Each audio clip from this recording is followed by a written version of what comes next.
গত 22 জুন বরগুনার আমতলীতে সেতু ধসে মাইক্রোবাস খালে পড়ে 9 জনের মৃত্যুর ঘটনা অনুসন্ধানে 6 সদস্যের তদন্ত কমিটি গঠন করে জেলা প্রশাসন। সেতু নির্মাণে গুণগত মান নিশ্চিত করা হয়েছে কিনা তা জানতে সেতুর নথি তলব করে তদন্ত কমিটি, কিন্তু নথিটি পাওয়া যায়নি সংশ্লিষ্ট দপ্তরে।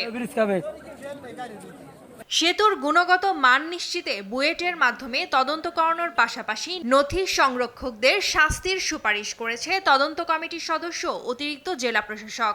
নথি সরবরাহের দায়িত্বে যারা ছিলেন তাদের বিরুদ্ধে ব্যবস্থা নেওয়ার জন্য কমিটি সুপারিশ করা হয়েছে।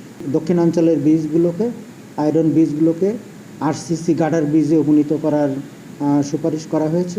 নথি পুনরুদ্ধারে কমিটি গঠন করা হয়েছে বলছে এলজিইডি। এদিকে সচেতন মহল বলছে অনিয়মের প্রমাণ লোপাট করতেই গায়েব করা হয়েছে গুরুত্বপূর্ণ এই নথি।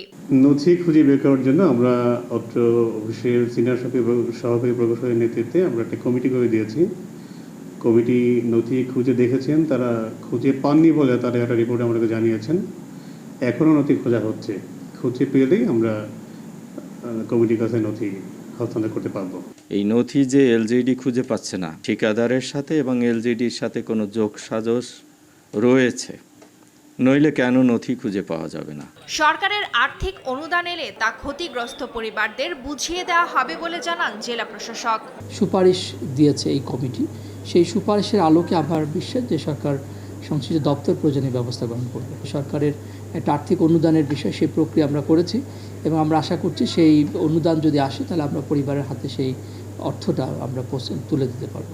বিআরটি এর ট্রাস্টি বোর্ডের মাধ্যমে সেতু ধসে নিহত প্রত্যেক পরিবারকে 5 লাখ টাকা করে ক্ষতিপূরণ দেওয়ার সুপারিশ করেছে বরগুনা জেলা প্রশাসন। নিউজ ডেস্ক, দেশ টিভি।